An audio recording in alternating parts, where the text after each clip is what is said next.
And thanks everyone so much for time coming. So yeah, so I'm just gonna give a small fact about what's happening in Honduras now.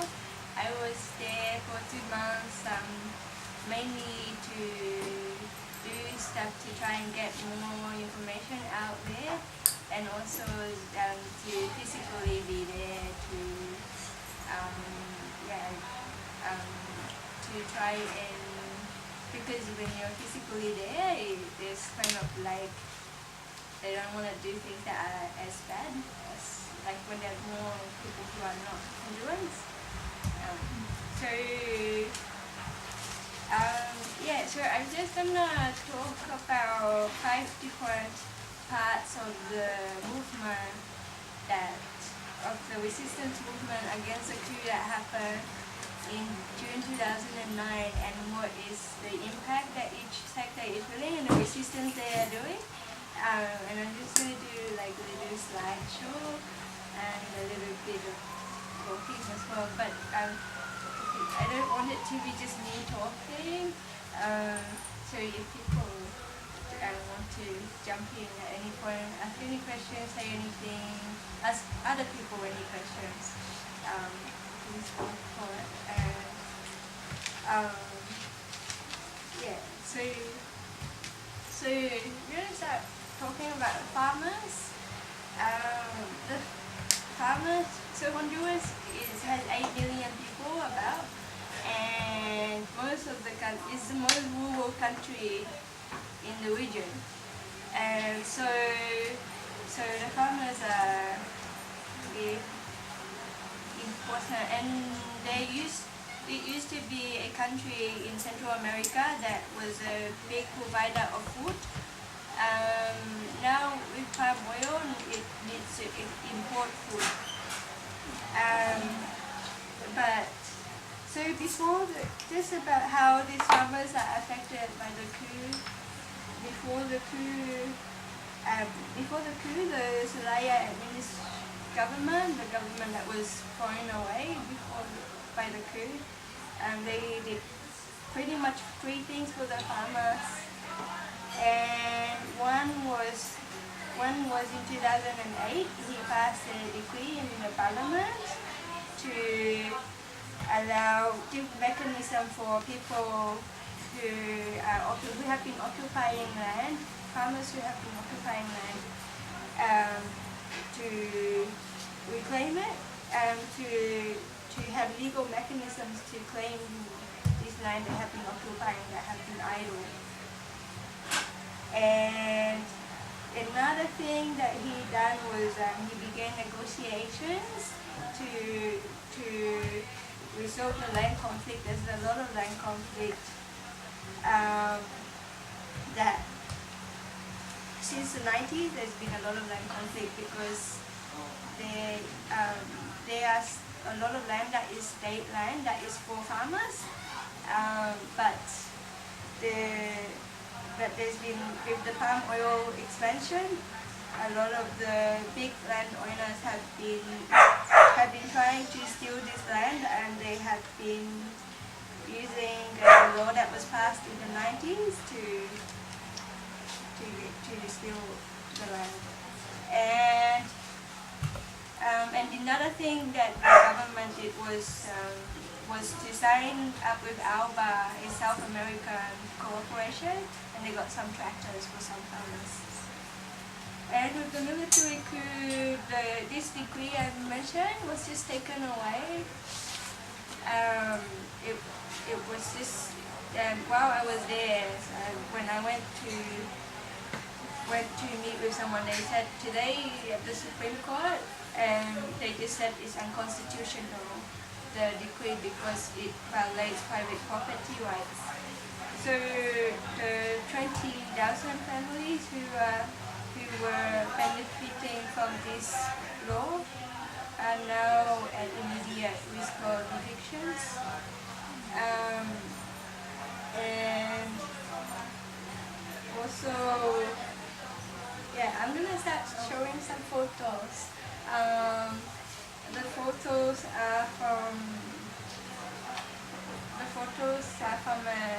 we went to visit said a eviction of one community from yeah, so there's a lot of evictions, and this was one of the less violent ones because there was a delegation of 90 human rights defenders and journalists and so on, and so they're not as brutal as they normally are, but we arrived just a little bit after. So this is like, yeah, you see lots and lots of palm trees.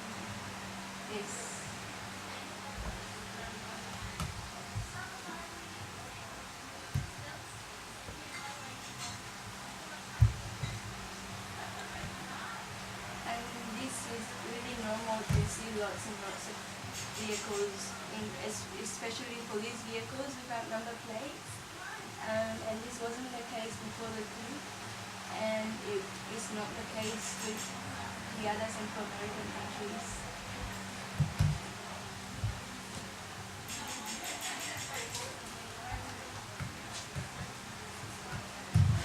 And you can see people they were living in these traditional houses that they made with sticks and plastic, and so they have the bare minimum.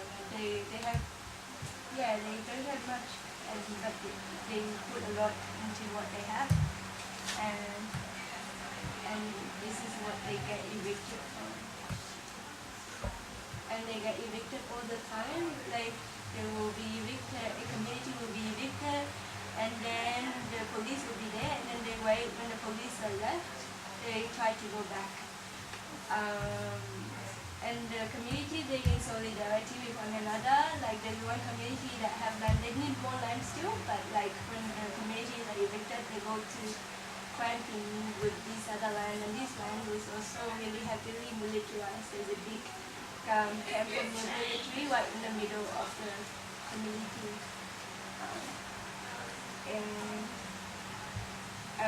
So yeah. And there's just one other for farmers. So like since the coup, they have also been, so in April last year there was 5,000 police soldiers who just converged into the area, to the region, this one region in the north of the country, and they completely militarized it during negotiations. And in these negotiations, the farmers signed with the government that the government will buy this land of the big landowners who do not own this land. And they haven't even fulfilled this dirty agreement that they're not entitled to. Like, they don't own the land, so how could they be paid for? But this is a photo of some children protesting on the 15th of December. They are protesting, they're blocking the highway and protesting for a few minutes, demanding justice because their parents, well, 5 of their parents have been killed, massacred 1 month before in another community that was evicted. So 20 farmers have been killed in around 20 farmers have been killed in 2010. This is from a highway. They blocked a highway to a place called Trujillo.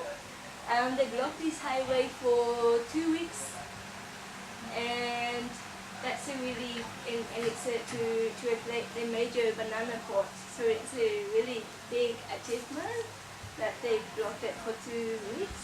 And we went to visit them as well, and we were expecting eviction when we visited them, but they didn't. That didn't happen at that point. This is just like they have like a camp there because they were occupying 24/7. So there are people who come here and resting it. So it was around Christmas time, so it was quite a victory. And they were evicted just before, because they were demanding the militarization of the area, but this was never agreed to. They were evicted by lots of military coming in. So this is the Agrarian Reform Institute, the institution that was with the land reform. They are the people who deal with the paperwork to legalize land titles and so forth for farmers. And this was militarized and closed off. The military went in and they kicked the workers out. Workers came to opposite to this place every day for 2 months, waiting to go to work. Most of these workers are unionized and they are in solidarity with the farmers, and they do the paperwork to legalize the farmers' land titles. And this is farmers' 1 year anniversary of occupying lands. Look, there were lots of people. And this one, it says these are the projects of Muka. Muka is one of the farmers' movements, and it says agriculture project and fish project. And the reason they put this is because it's not. It says these are the arms of the movement, and they say this because they are accused by the media, the right-wing media, of being a guerrilla movement, to stigmatize the movement and say that their fight is not legitimate. And the reason for occupying the institution, they also say, is because they think the farmers are hiding arms there, but they didn't find anything, and they weren't computers, and they probably took a lot of the files and paperwork that's important to the farmers. And this is one woman giving testimony of the killing of her son.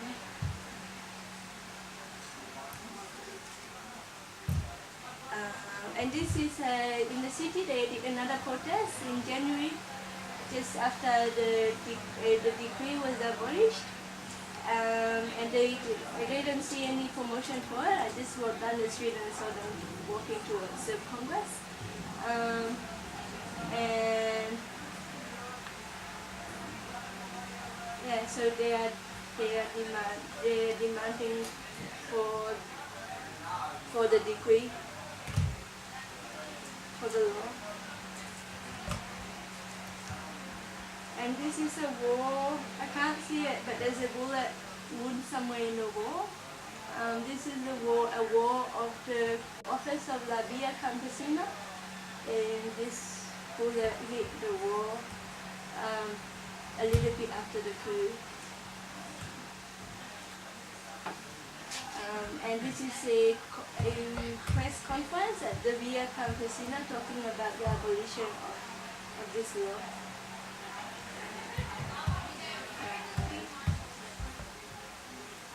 And this is a concept some people in the city had to have solidarity with the farmers. They say to come into the concert, people have to bring beans or rice. So people bring beans or rice.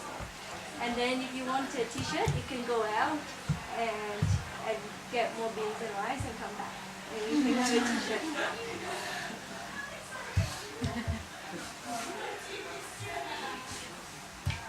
And the tractor, and this is palm, yeah, it's palm, that's what they work with, palm fruits, to make palm oil,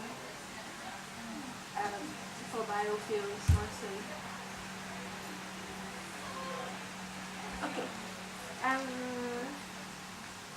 should I go on to indigenous, or do people want to say anything and go on?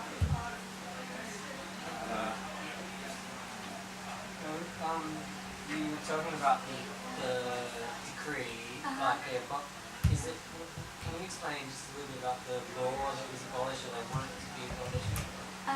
So it was this law was passed before this law was passed in 2008 before the coup, and this law was passed because a lot of farmers they occupy land that is idle, that belong to large landholders or something, and this law, and they always get evicted. So this law was put in place to stop these evictions and to legalize the land titles that these communities have on the land. And then after the period, that law got abolished. Just now. And that's when, oh, just now? Yeah, just a few weeks ago.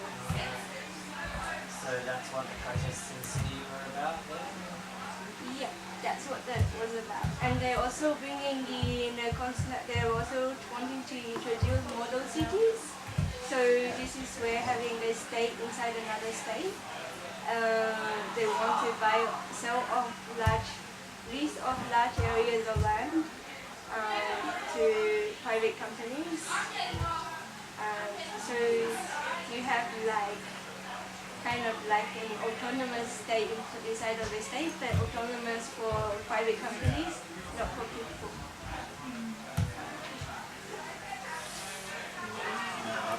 Yeah, I want to ask you, like, exist any social spaces over there? How the farmers or the people they organize, like ourselves, or how they organize themselves against this all the dictatorship and also against the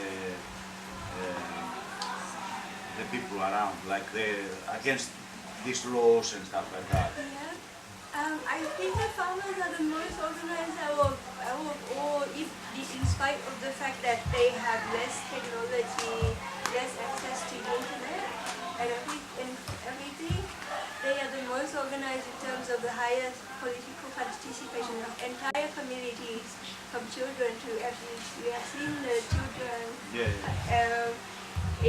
Everyone is part of the struggle because they are exposed to daily persecution and militarization. They have no choice but to struggle. So they are organizing a few movements, and I don't know exactly, like, I guess they have community meetings and they have a lot of networks, and I don't know exactly how they organize, but they definitely do a lot of organizing, and they have, for people who have nothing, like you always have people who, like in the city, for example, you have people who will say, yeah, I want to participate in stuff, but I need to earn money and so forth. But these people, they have nothing, and they are fighting so much. Like, they are blocking highways. They're always doing many actions. Absolutely, And their lives are all the lives are like this.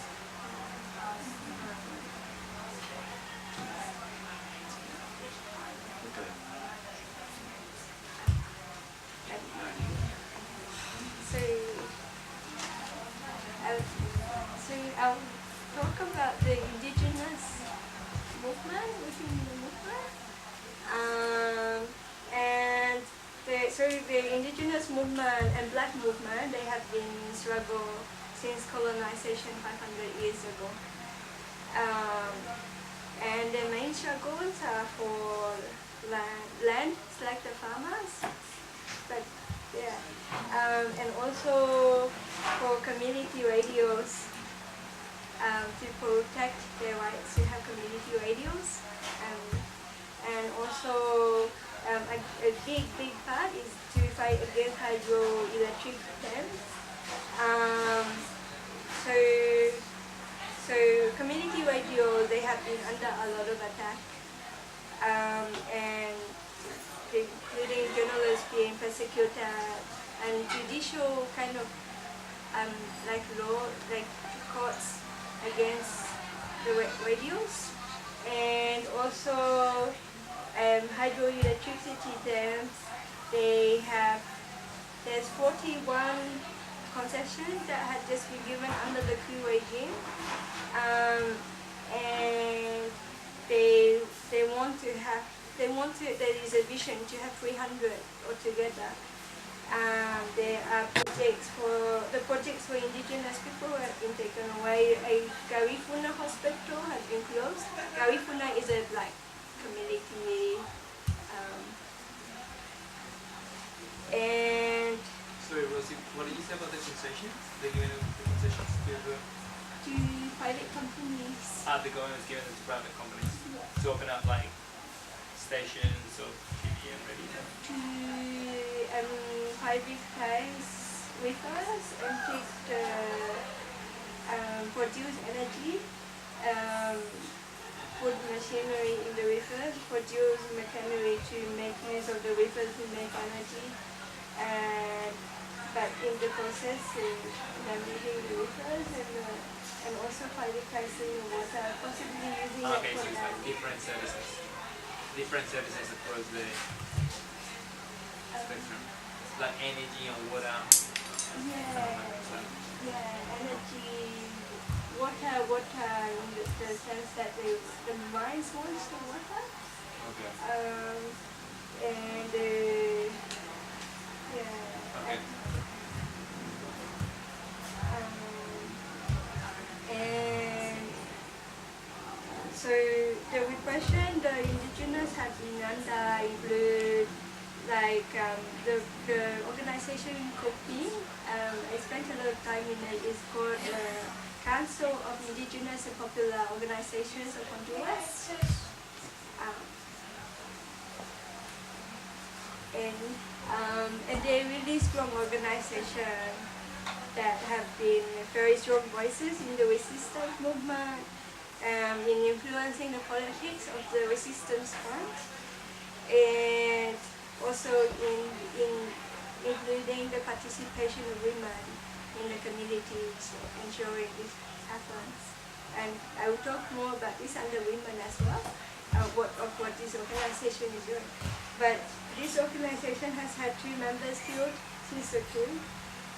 One of them is Nesta Suniga, one of the brothers who, one of the brothers of the leaders of the organization. And the community land is under attack, and so mega tourism projects want the land, want from the indigenous communities, and also modern cities want the land, and the dams. So I saw the photos.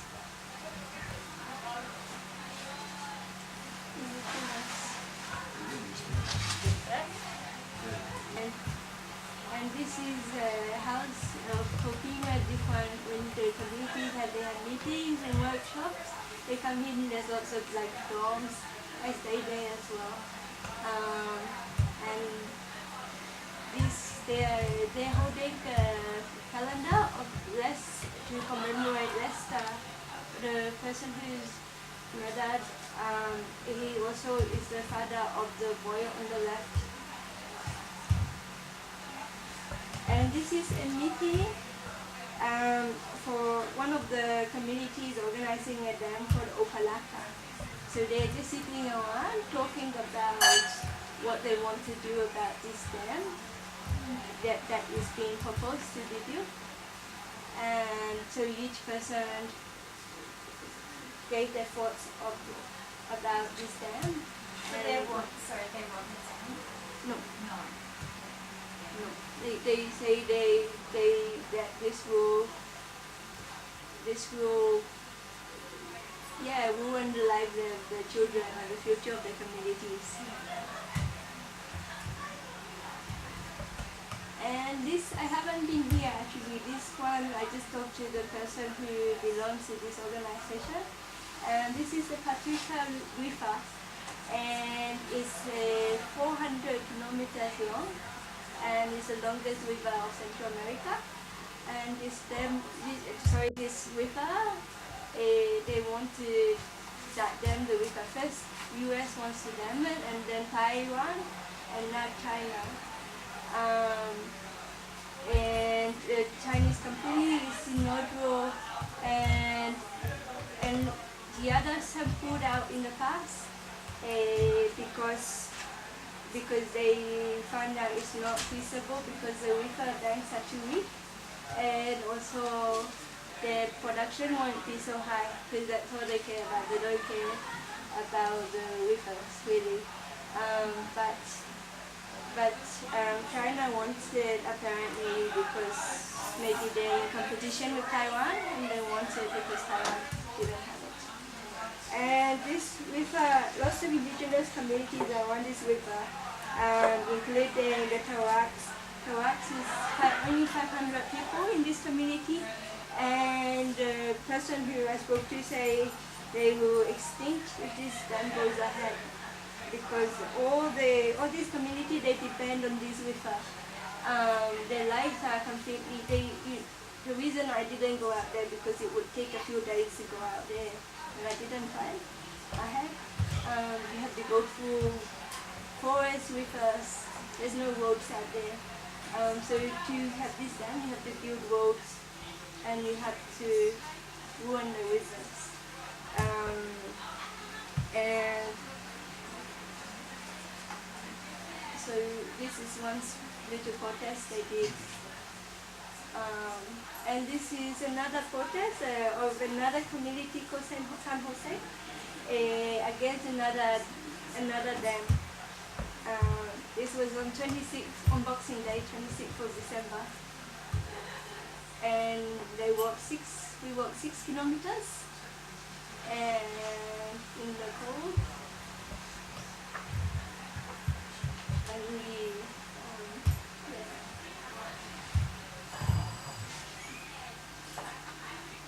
so they very much like, we don't want privatized water.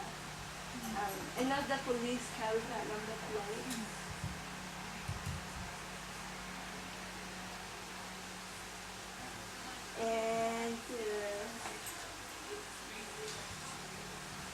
And this one is another community called El Potrero. They're not organizing against the dam at this point.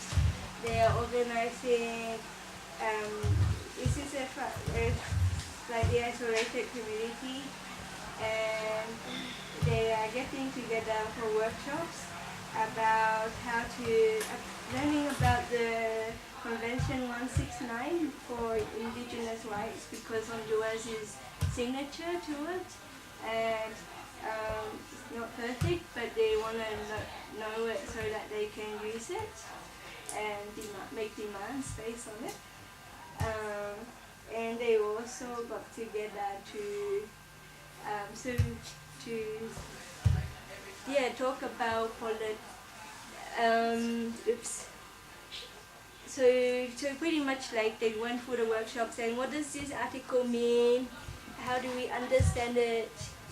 What is it respected? Yes or no, and why? And then there's other things about an analysis about resistance.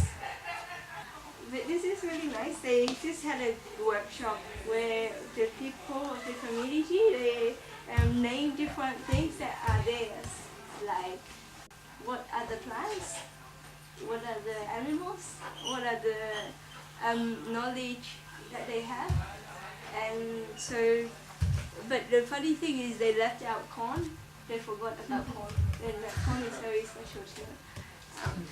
But they named a lot of plants and everything, and in the end, and especially the women, they named a lot of plants. Unfortunately, there's a lot of work to do to get women participating a lot. But they were participating a lot when people are naming plants. So they know a lot of the plants and animals. But it's just an exercise for the Lanka community to value what they have or who they are, which is important because there's a lot of discrimination and a lot of they kind of like and you see they have a lot of wealth, not in money terms, but they have a lot of wealth and they need to protect it. And they're organizing a committee, and that's it. Oh, I wanted to tell a story. Um, eh, just something funny. Um, I was arriving in that building one night to the community where they have workshops. But I was arriving in the evening. I don't have the mobile phone of anybody inside, and it's a gate outside. So you can't. The only way you could get their attention is by beeping or something to come and open the gate. So I got a taxi to the gate, and I said, "Can you please beep?"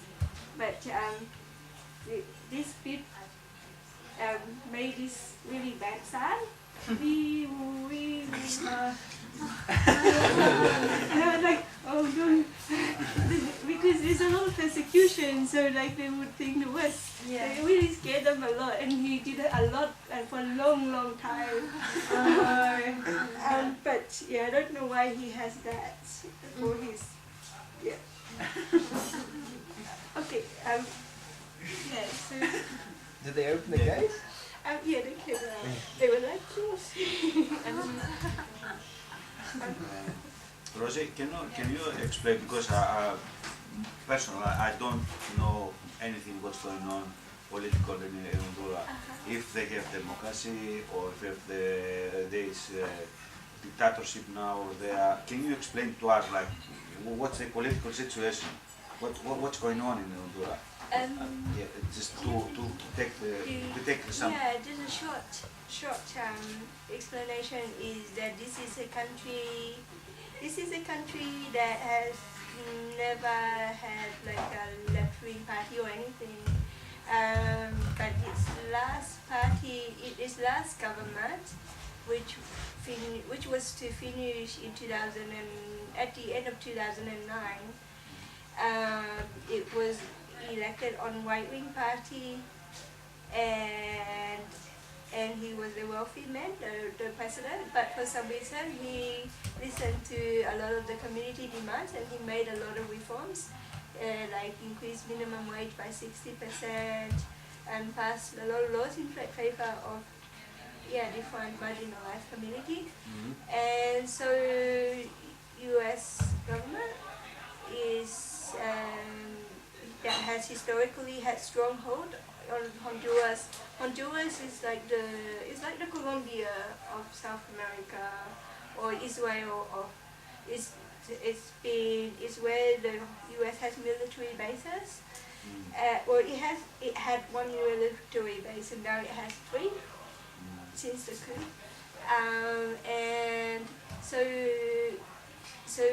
because of the domination and feeling, I guess, threatened or by the rise of social movements, this coup took place. It's now it's a dictatorship now until now. Yes. So the president was taken out of the country, put on a plane, taken to the military base, US military base, put on a small plane to Costa Rica, and then the Congress say, okay, this other guy will be the president, and then this other guy is from Micheletti, and then they held an election under militarized conditions, so he legitimately made the new president that began in January, and his name is Lobo.